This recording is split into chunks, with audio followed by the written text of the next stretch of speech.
The Witch Chronicles. It came from the Grey Sea. Written by Desmond Lynch. A guest, my lord. Let him in. Lord Blaquette. Ah, Inspector. To what do I owe this pleasure? My lord, I've been following an investigation of concerning matters. Oh my. That is troublesome. But, well, there's many cases in Groveport of concerning matters that I am not informed about, so why this one? This one is different. It holds some implications to your court, my lord. Oh. Well, in that case, go on. It started out when a young vagrant came to see me. A sailor. Well, former sailor, that is. He told a very disturbing story. Okay, start from the beginning. We were back on our way of our usual track. I've been sailing from Teramor to the Cinder Isles. Mineral transport. All was going alright, and then we came up on this mist. Got lost, washed up on an island, out on the Grey Sea. It's a wicked land. Reeks of sulphur. Nothing alive for miles on end. Nothing good, at least. We spent half a day digging ourselves out, waiting for the tide to come back in, then we were off. It was a bad time for us all. There was something out there, watching us. I was so happy when we left, but when we set sail back into the mist, it didn't take long for us to realize something wasn't right. People were getting sick, weary. We'd be out on the deck and lads would just stumble and fall over, knock clean out. They were pale as corpses. Not so long after that we started noticing things. There'd be bite marks in people, like a snake. Got to the point that everyone on the ship had them. You'd wake up with them. Even me. Couldn't think straight. It's like the life was being drained out of us. Got to the captain as well, and sooner or later, we got lost. We was meant to make our way back to Teramor, but bloody hell. We must have been circling the shores of the waste. I could still see them now. Red land on the horizon, and in between us and them, a boiling ocean. Steam coming right up, stinging the eyes. Had to get the boys to climb down on the sides. Repair the ship while we were still sailing. Used to have to draw straws for that. A few boys would get weary, pass out and fall into the waters. I can still hear the screams. Lads pulled alive before they could even drown. We were out there on the ocean near 5 months. Food ran out quick, and then things took a turn. We tried to control it at first. All of us. Short straws and all that. Soon it became chaotic. Lads would get into gangs. One gang on one end, one gang on the other. There'd be days on the ship, no one would move. And when they did, I rode to the head. End up fighting over scraps. For a while it looked like that cell was gonna go. But near my end of the ship, we started hearing noises. Below deck. They weren't natural noises. One boy went down to check it out, but, well, he never came back. Soon after that, nobody went down there at all. Time passed, we became like skin and bones. We were that hungry. Thought we were going mad, we were going to die. And at some point during the night, it came from under deck. It was this horrible thing. Grey skin, wings like a bad wicked, teeth like a snake, eyes, evil eyes, black eyes like death itself had come up from below.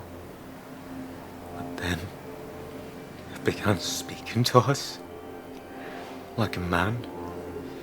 Said it knew we was hungry. Said it could help us get the others. I never trusted it. We were so hungry, we had no choice. And so we agreed. And one by one, it killed the others. First it flew about, hunting them down like a hawk. They'd fight and kick and scream, but it weren't no use.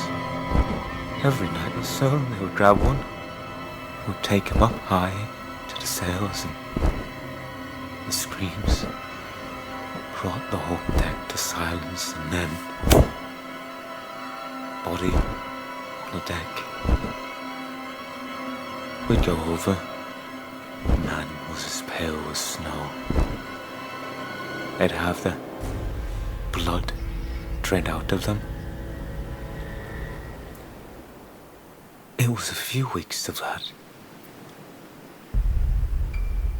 Weren't long before the ones on the other side of the deck decided to give up. Even that didn't save them though. They had to pull straws, short as well. They got hunted.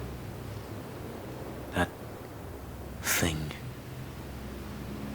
It loved hunting.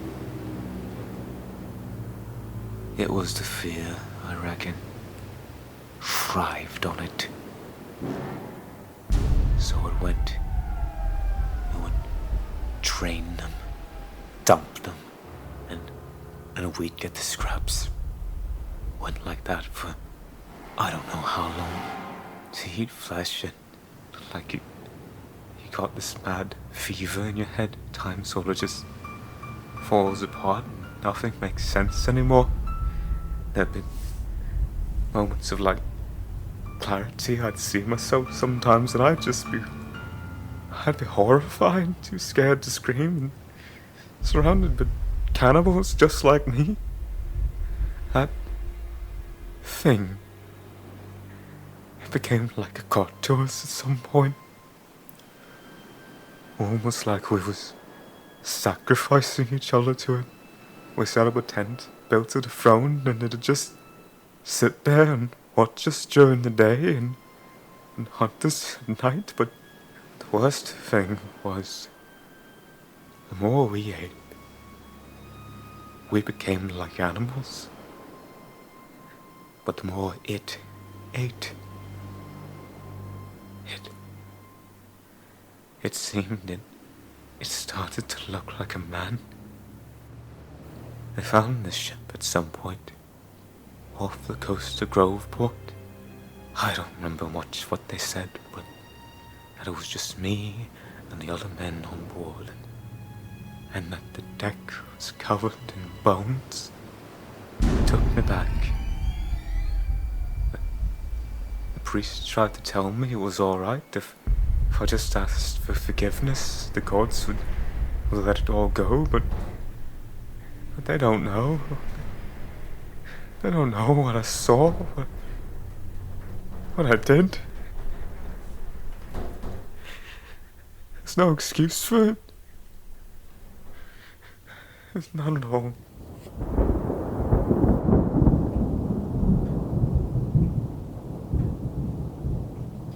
Cannibalism took its toll on him. He had gotten scurvy, his mind was confused, and he would never go out to sea again.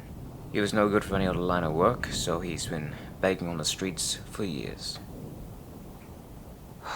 That poor man. What a dreadful story. Though, well, the part about the monster, I don't know if I believe that one. I mean, you said yourself he'd been driven mad. Perhaps he'd merely imagined the whole thing. Possibly. Though, we do live in a strange world. Oh, indeed we do. Indeed, we do. I'm sorry, what relevancy does this story have to me? Well, like I said, this whole incident happened many years ago. I talked to the lads in the harbor. There were sailors who remember having sailed out there, finding the ship in question. The story checked out. 2 men found on the deck of a ship, covered in bones. They brought the ship back to port. 1 man became a vagrant, and the other was never seen nor heard from again. That is until the vagrant came to me one day, saying that he saw him. What, the other man on the ship? Yes. He said he saw the man at the recent parade. Said he saw the man sitting in the Lord's chair. Is that so?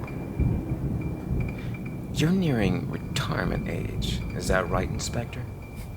That I am. Shame the salary of the average watchman. Measly sum, if I don't say so myself. Could only buy a small plot of land in the country.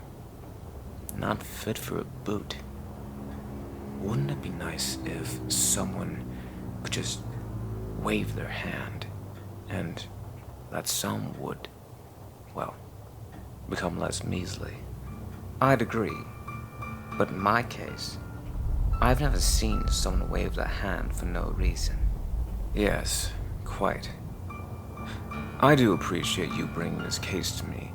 Slander is the most unholy of crimes.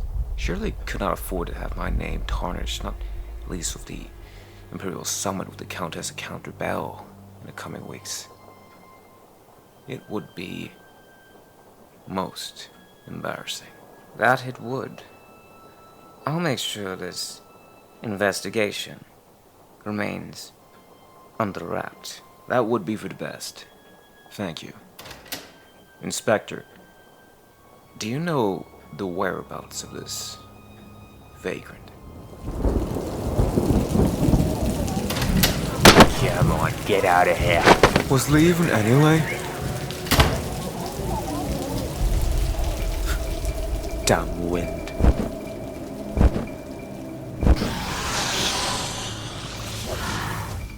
No.